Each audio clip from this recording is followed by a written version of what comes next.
Alrighty guys, I want to make you a short guide for how to profit at the Rogue's chest in OSRS.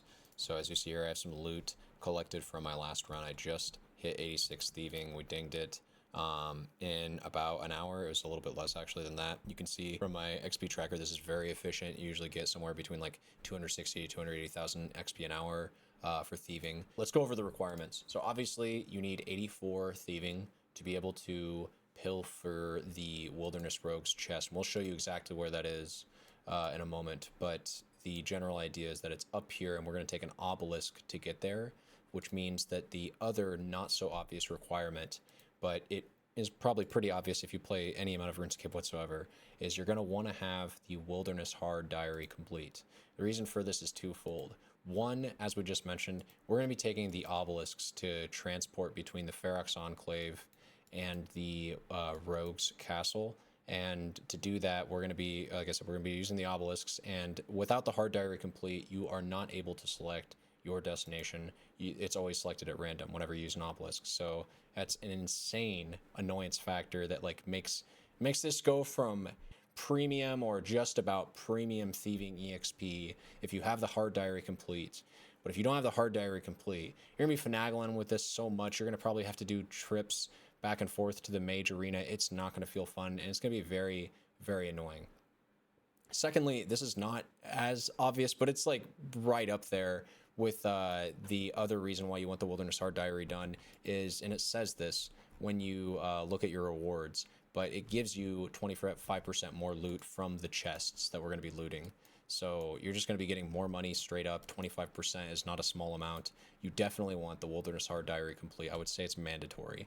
Other optional things that you might want is just, you know, generically like decent combat stats, mostly high HP, high defense. We're not going to be fighting back. I'm not here to teach you how to anti-PK, but I will show you some strategies that I use to elude capture when I'm doing this. So actually, you know, without further ado, let's get into it. I'm going to bank my stuff here, and then I'm going to go back for another run. When I'm banking, I look to bank everything, obviously, that I get from there, and then restock if I've used any amount of a stamina potion. So I have 1 sip left here. I would actually probably make sure I have a full sip, or rather a full stamina potion available. And then I do like to bring a little bit of food and a blighted super restore. The reason for this, and I'll start running towards there and explain it as we get there. The reason for this is because when we're there, we very likely will be getting attacked by a PKer before we are interested in getting running away. So having a little bit of food is very useful for getting to the stairs. We're going to explain what the stairs are in a second, but that's why we have the food. The Blighted Super Restore is because you will be draining your prayer to have Protect from melee on at all times, and you also don't want to get smited and crap like that. You know, you want to be able to keep up your prayer, and this is an activity that uses your prayer. It also gives you prayer back. As you saw from my previous loot run, we had a few prayer potions in our inventory, so you can get to a point where you're sustaining prayer potions when you're there. However, I like to bring a Blighted Super Restore. Even just like a sip or two is enough to just make sure that you can get there and thieve enough chests to where you will start spawning prayer potions. Once you have a hard clue scroll, one of the outcomes for the reward from the chest turns into another. It goes from a hard clue scroll to a 2-sip prayer potion. So if you come here with a hard clue scroll in your bank or in your inventory or whatever, you effectively have a higher chance of getting a prayer potions from the chest for whatever that's worth.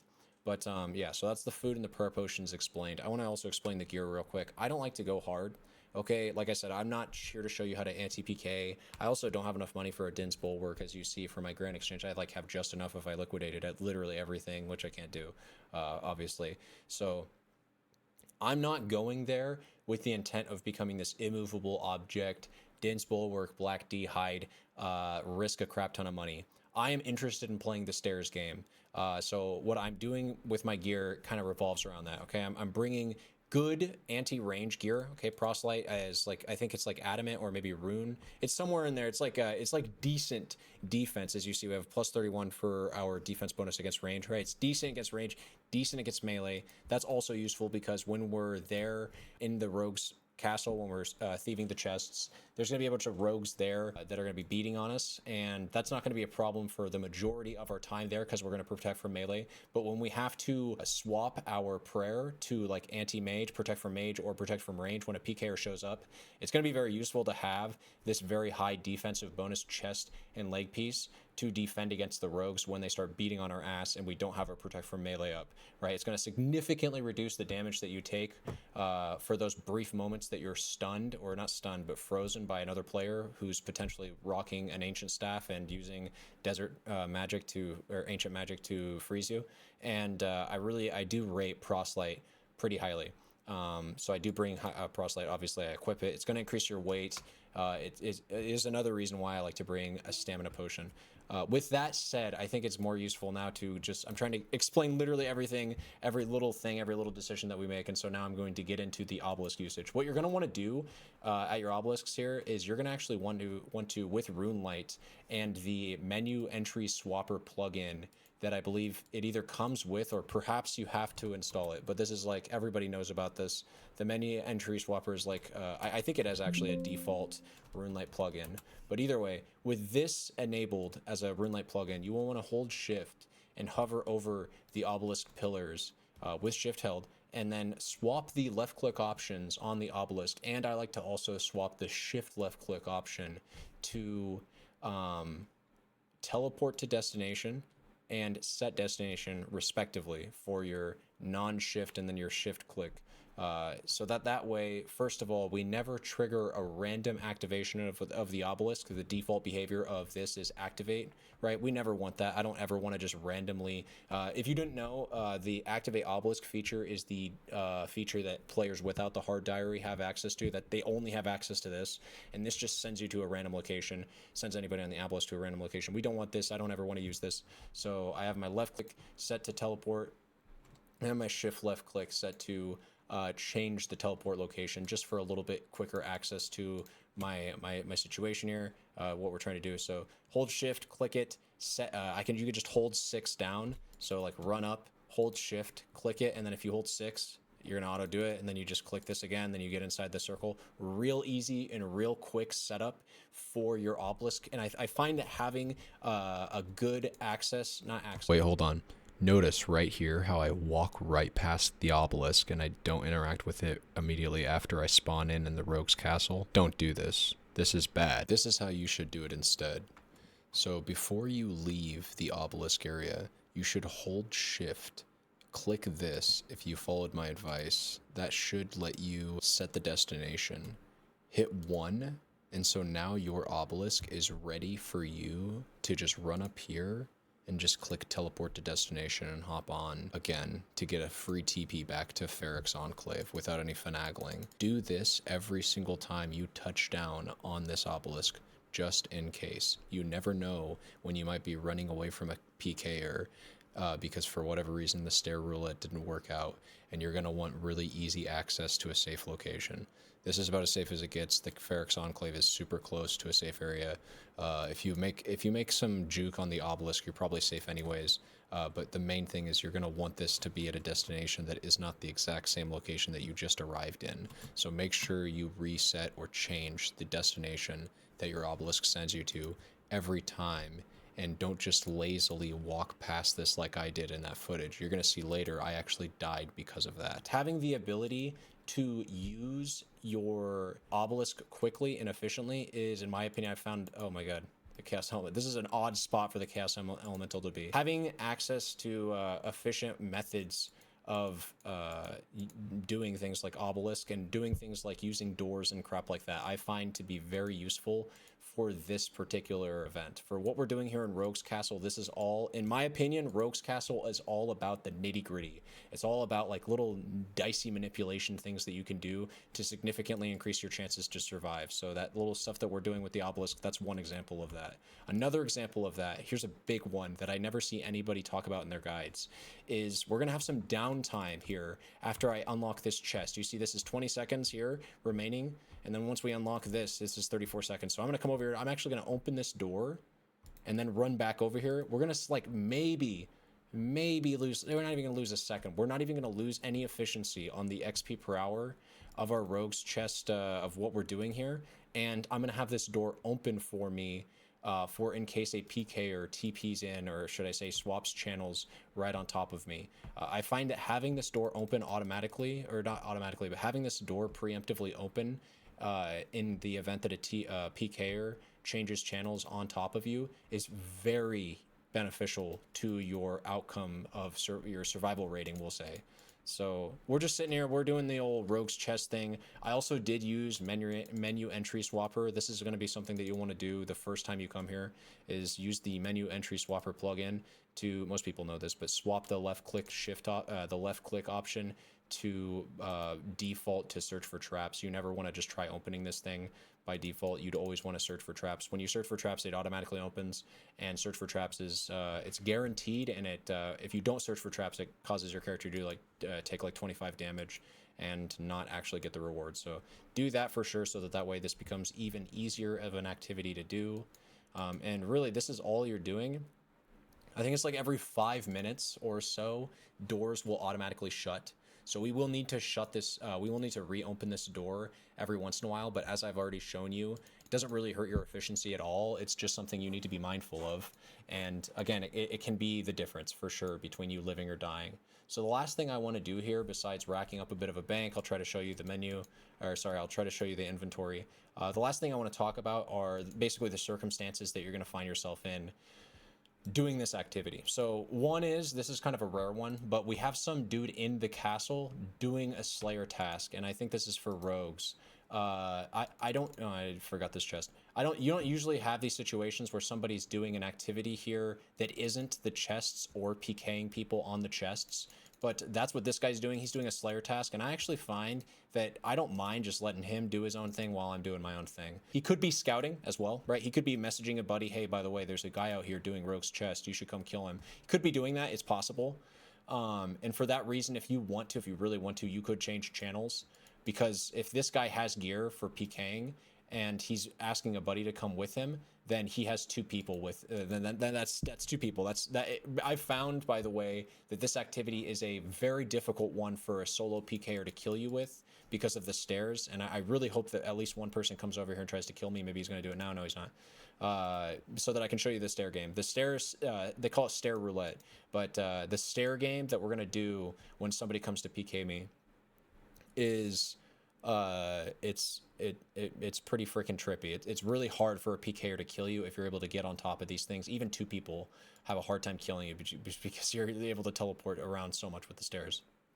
But with two people, they can pretty much perma-freeze you and DPS the shit out of you while you're getting hit from the rogues. And I've found that two people very easily kills one person here at the rogues chest, even if you're fully geared out.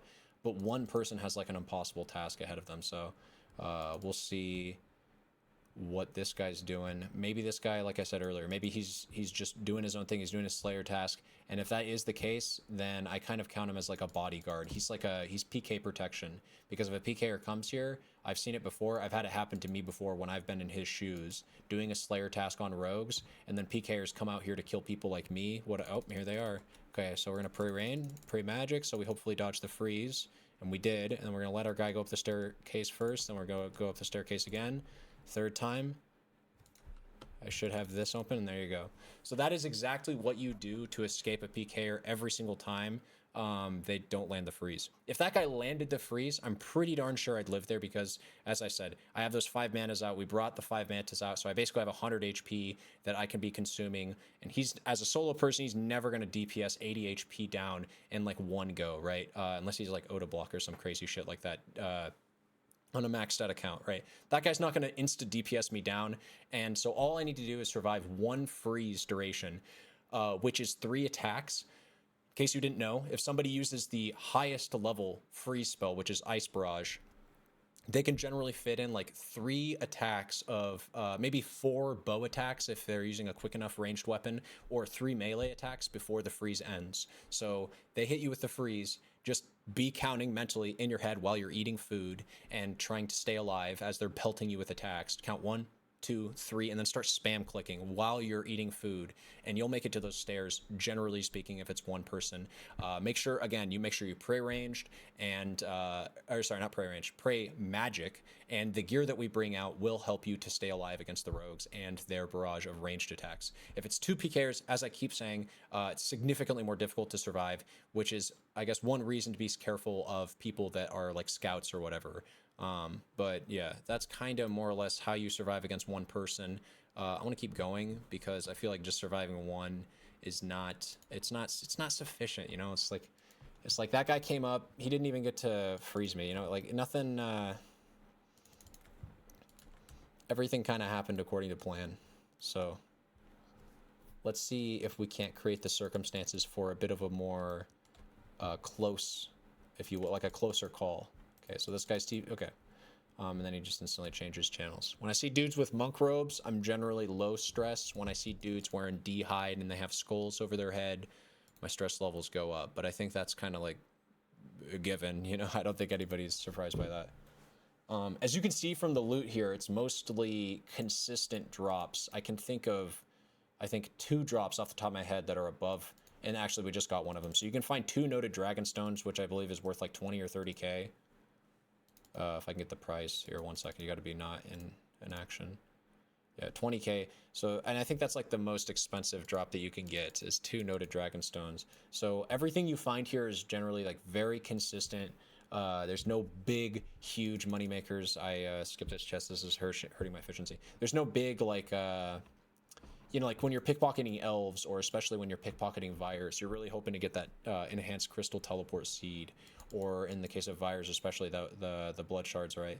But here it's just every single chest that you open on average is giving you about 5,000 to 6,000 with the hard diary complete, I believe. And I think that's just very efficient, especially since you can open 3 every like 40 seconds. It's also training your thieving at pretty premium rates. It's very efficient. Most people know that by now, because this has been in the game for, this got reworked, I believe, like 6 to 8 months ago. It's still pretty poppin'. People seem to frequent this. I've only unlocked my full potential to do this little side activity today, as I got my hard diary completed today. So I've only really been doing it for really the last like 4 or so hours, I'd say, maybe like 2 to 3 actually. I haven't been doing it for very long, but I've already fallen in love with this stair roulette game, and I feel like it makes you a better, not necessarily a better PvPer, but it makes you better at escaping PK situations, which itself is like kind of PvP, I guess.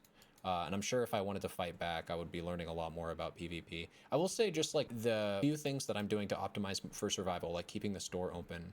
And one thing I was doing for a while was like I wouldn't run over here until this chest is like closer to 5 seconds, when I would have the rotation where this chest is the one that I'm waiting on. I would hang out over here so I could have more close of a distance to staircase. I think that's like a little bit unnecessary and kind of like complicates something that's not really, doesn't need to be that complicated. I think opening the door is really legit because this door can be very finicky to interact with, and having this open preemptively just saves that. It just, like, all of that brain work of I have to click right here, then click the door, then wait for it to open, then click the staircase. You remove all of that when you just have it open preemptively. I don't think your character phases through the door. Yeah, you do walk around it, but you just don't have to, you don't have to worry about opening it, and I think that's huge. I'm actually tempted to reset it by opening it and shutting it again, or by shutting it and then opening it again, just so I make sure I have it ready for when I need it. But yeah, you're stacking up the cash in valuables. I actually don't prefer bringing a looting bag to this event, not because I care about like losing looting bags. Looting bags are so easy to get. You just go kill like 2 monsters in the wilderness and you'll get one. But because when you bring a looting bag, it becomes a little bit more difficult to assess your net worth at any given moment. And I just like to know that information right here and there. Plus, like, bringing a looting bag doesn't really help you in any way, shape, or form, right? Your items stack up, and you consume the prayer pots that you get, generally speaking, such that unless I'm here for like, unless I was trying to be out here for a very extended period of time, I don't really see a loot bag being all that helpful. Like, I want to bank at 500k, and that's around when my inventory is going to be full. I guess if I brought a looting bag, I wouldn't have to. I could take longer trips. It is true, but at the rate that I was getting interrupted with this activity earlier when I was doing this just a few hours ago, it didn't seem worth it. But yeah, I think after a long enough time of doing this, oh, here we go. Let's do okay. So I think he's just on a range switch, which is really interesting, and he's got somebody TPing in too. So I'm just gonna actually use the obelisk here. Yeah, you wish you were gonna use the obelisk here. Fuck, I fucked up.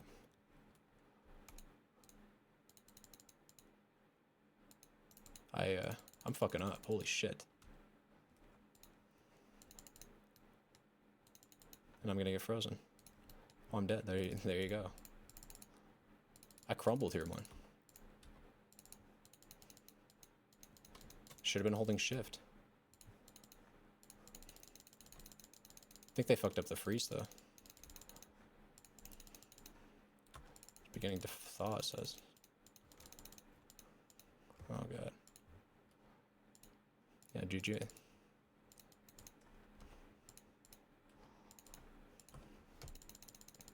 He's actually hitting his friend there. That's kind of funny. For what that's worth. This is unfortunate, I gotta say. Very unfortunate. I'm just gonna waste their supplies. That sucks. I didn't hold shift when... That's funny because, you know, I was talking about this is the reason why I have these buttons selected so that I can preempt. Like, I was safe, you know, I was on the obelisk. All I needed to do was hold shift when I ran up to it, so I actually activated it correctly. And, you know, lo and behold, that guy had a buddy. I also didn't go for the staircase because he logged in an area, but that's always dumb. Always go for the staircase. I have learned that playing stair roulette is way better than trying to make a crazy break for the obelisk. Playing for the staircase is always better, and I just got punished because I didn't. So you needed more evidence of why you should always play for the staircase. Let that be it. He had an ally in such a weird location too. Like, he was standing over here. He wasn't even standing on the obelisk or some shit. He was just standing over here. But I didn't play for the stairs and I lost, so that was dumb on my part. And I gave up 500k. But you don't lose your EXP, and I always tell myself that's the main reason why I'm out here. So even if I do get ganked, it's usually not a huge deal. I also didn't come out here with any supplies this time. This will be an interesting one. I'm not risking anything technically other than, I guess, the one dueling ring charge that I used to get out here. Everything I make is pure profit. I don't have any food. I think actually typically what you do in this situation is you just let yourself die. So I'll test around with that method too. I'm going to turn off the pray for melee. This is not advisable what I'm doing right here. But I'm going to turn off the pray for melee. I'm going to let them get me low. I'm going to also take off my proselyte. I'm not low enough level. This is risky to open the chest here because their attacks are going to stack up on me. I think I instantly die if I turn off pray for melee. Okay, so since I let myself die to the rogues, what that should do in theory, this is what I've been told, is all my shit drops to the ground and I have a bit of time to go out there and retrieve it. So I'm going to try doing that. I'm going to go, because I died to the rogues. It was a PVM death. So what happens, you know? Yeah, you know, I'm not even going to risk a single thing. I'm just going to get straight out there as quickly as possible because I just want to see what happens. Now, that guy could camp my corpse, and that would be a weird and lame thing for him to do, in my opinion. But he could do it, so be interesting to see him do that. Let's go hold shift for sure. Hold shift. These guys are coming. It's probably fine, though. Hold shift, push 6, then click this regularly, and then we walk out there with no gear on to really sell the illusion of I am a broke boy. There's my bones on the ground, and now we get to go see. Is this method dope? Is it cool? It is. Look, because there's my tombstone, so then if I walk over here, there's my shit. I take it, I don't pay a fee. Gucci Mane, as they say. Let's try that again. I wanna test around with the old you die method. Just die to the rogues method. I think there's some real merit here. Turn this on. I don't know if I need to be a little bit lower because 35 seems a little bit high. Yeah, I fucked up, didn't I? No, I'm at 1 hit point. I think I'm just fine, quite frankly. I think I couldn't have stopped at a better hit point value, if I'm being honest. We just need to literally never let go of protect for melee. But that's fine, that's easy. Well, no, we obviously need to when the time is right. But that's nice. So now the big worry would be in the duration of me being on a chest, if somebody changes channels onto me directly, they could theoretically fit a spell or an attack in the during the animation of me being on the chest. And so even if I turn off my protect from melee, everything's going to be delayed, and their attack will come in at the end of my searching for chest animation, resulting in a kill for them, a kill credit for them. So hopefully when somebody comes to gank me, it is when I'm done with it's when I'm not mid animation, basically. That's the play that we're going for. I'm gonna open this door because I have time. You see, like, your character slows down even if you're running, and like very slowly opens that door. It's very awkward. Can create some tense moments, we'll say. And so yeah, getting this low actually creates like no tension whatsoever in my brain. My nerves are completely fine, because I know in my brain that no matter how big this stack gets, if I just click this button before I die, I'm fine. It does suck not having my proselyte equipped though. I might just do that. But I'm so low actually that if I just take off protect from melee even with proselyte on, and I just run through the rogues, giving them all an opportunity to attack me, there's a very good chance that one of them will weave in a 3. Not a high bar to attain. I just need to make sure I run through the rogues and not into the PKer. I'm also kind of wondering, like, how do I get back if I want to? I think I kind of have to die and then come back out here with more gear, creating a cycle of endless rogue trading, rogue chest training. But whatever, I digress. We'll worry about that when that comes. So again, my main goal here is to see a PKer waste their time completely, TPing in, and then I'm turning off protect from melee, and then they're getting nothing. I want to make that guy's. I just want to waste that guy's time. I want whoever that is. I want that guy to be the one that stops me. I want to have that experience of being able to effectively cock block someone from a kill. Could even hover the prayer. That'd probably be safer. You know. Yeah. Fuck me. Did I just die to them? I did, didn't I? That's exactly what I was talking about. We'll go see if that guy got the kill. That is the exact thing I'm talking about. I'm on the chest when the PK or TP's in, such that the lag from the animation of me looting the chest creates a window, a pocket, where they can fit in their little fireball and get their kill credit. We'll see, though. I didn't have that much, like, I don't really care if I die. It's not a huge hit to my ego. I don't really lose anything. So at most, it's just annoying. But I do want to see what happened to the loot, because this is a science experiment, and I need to have my science experiment. Oh, I want the results. I want the results of that experiment. So did they get the loot? That is the question. Whoops. I see. So yeah, okay. I didn't reset it because I'm being negligent. That's my problem. When I get there, every single time, the diligent version of you, the diligent version of myself, holds shift, comes over here, pushes 1, and then goes out and does your activity. That's the diligent version of yourself that will do that. The tombstone is gone. I could have just checked the map. Unfortunate, lads. But also one of those things that you just need to be aware of as well. Oh, hey, he's back. Is he gonna come over here? He is. It's funny. That's funny.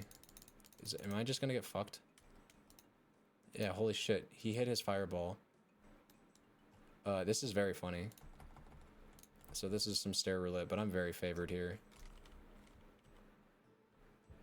I could even wait. Yeah, he gave up. I kind of want to go back down. Oh shit, homeboy's still here. That's crazy. That's crazy. What? Okay, well played. They fucked me up. I did not think he'd still be here. Dude, this is crazy.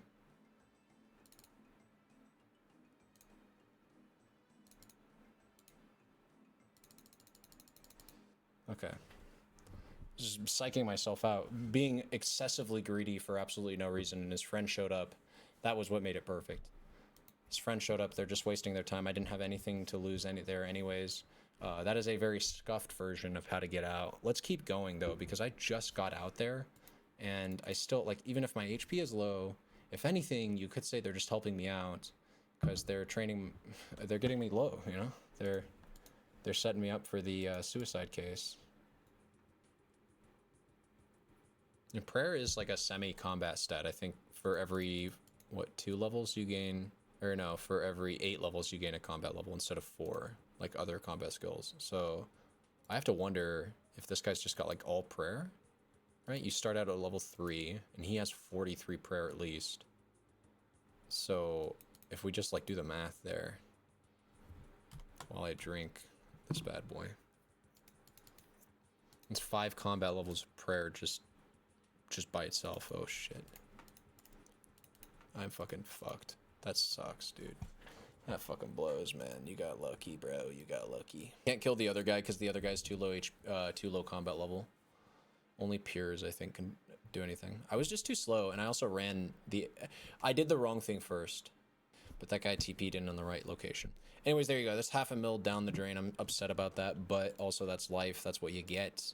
I think I do prefer bringing food and trying to play it on the stairs, though.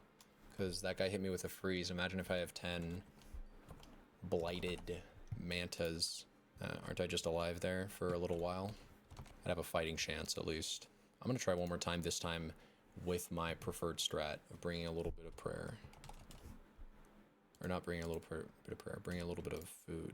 Didn't bring a stamina pot either, but that's fine. That's totally fine. We're playing for the stairs. He's still here. My boy has no fear. Oh.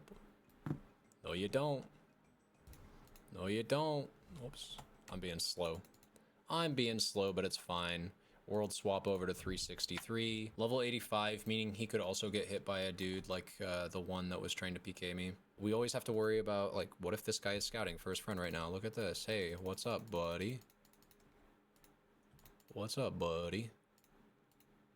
He's gonna go immediately on the other guy. Cool. This is, this guy's a madman, by the way. I think this guy, I don't know if this guy's, like, training ranged or what. But I've seen this guy before. He just spawns in. He's got, like, some darts that he fires at you. He's not trying to freeze you. He's not really trying to kill you. Like, he's never... if he's trying to kill you, he's doing a horrible job of it. He's got a few skulls over his head, though, meaning that he is actually getting a few kills, which is confusing, because I don't see how that guy kills anybody, but whatever. We're gonna make it in time. Did I just run into PK? 25 magic damage. Can I make it in time for this? There we go. Hey, look at that. Damn, that's efficiency. Can we make it in time for this? We can. Fog, now we're caught up. Now all we need to worry about is not dying. I'm gonna turn off run. This is gonna be my death. I am going to die because I have no run energy. It's for sure. I turn off run energy, and then I'm going to get caught with my pants down, not running in a situation where I need to be running because my brain's gonna lag, and I'm not gonna hold control. I think this is a weird activity where if somebody's doing it with you, and they're running to and from the chests, they're still proccing the chests on time, your slow ass can just walk to them and catch up. Because you'll still catch up when the chests delay. So this is the last chest before the loop starts again, and he's gonna run over here, isn't he? And proc it immediately? No, he's not. My boy's slowing down. I don't know what's going on with him. But don't mind me while I just run ahead. Oh no, now he's taking the wheel again. Okay. So we can restore run energy, because while this guy's making sure that our chests are getting reset on time, I'm just walking around everywhere, so I'm not spending run energy. It's another pro tip for you. But again, the weakness of this is that you might brain lag when somebody TPs in, when somebody changes channels in onto you, and you're supposed to go to the freaking staircase every time without exception. Always go to the staircase.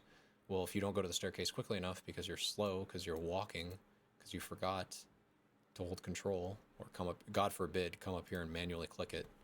I think the sequence is like this. You click this first,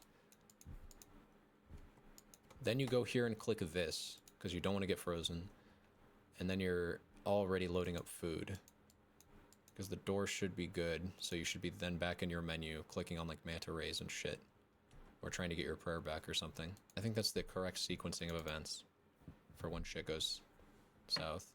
I think I want to bounce here soon. We'll bounce at 300k, my famous last words. It'll be on my way back to the obelisk that I run into a clan that will murder me. I probably should just run then. Because the quicker I get back there, the quicker oh my god, it's going to be this guy that kills me. Set destination. I think I already did this, but just in case. Yeah, okay, I don't think I even did. Ooh, okay, good. Glad that's not a PK. Ooh, I'm getting fucked with. That is annoying. Can we make it? Yes, okay, thank God. That was annoying. That was a very, just, yeah, that's the wilderness for you, baby. Trying to do Rogue's Chest, Chaos Elemental folks with you. Absolutely beautiful. That'd be annoying if I died because of that. That'd be really annoying if I would be like, I'd be very mad if I died like that. Okay, yeah. I don't know. I guess that's Rogue's Chest where you got to see a few PK examples. You got to see a situation where I died. It's all good, though. I think the main thing is if you are dying a lot, just take a break. Don't keep bashing your head over the Rogue's Chest. It's a fun way to train thieving that definitely is efficient and rewarding, but it's not the only way to do it. And I can't imagine you have any thieving requirements that really like need to be done past 84 such that you feel required to train the skill in like the most efficient way. Basically what I'm trying to say is because it's in the wilderness, because it's, you know, inherently prone to creating frustrating situations where you might die with all your loot and shit, definitely play it safe, and then also definitely just keep your ego in check. You know, if you notice you're getting mad, recognize it and just get the fuck out of here and go do some like Duradel tasks or something, right? It's RuneScape. It's supposed to be an enjoyable experience. I personally like the reward risk factor of it, the very high EXP, the very high loot, the decent loot for a skilling activity, and the fun factor of like, oh man, stairs roulette, I gotta, you know, messing with people, and it's a fun dynamic for me, but I understand that's definitely not the case for everyone. So don't like take guides like this as this is the premier way to do it. Like, no, no, no, no. Do what you want. If you find yourself getting frustrated with an activity like this, there's no shame in that. Go do something else. Have a good time. And with that, there you go.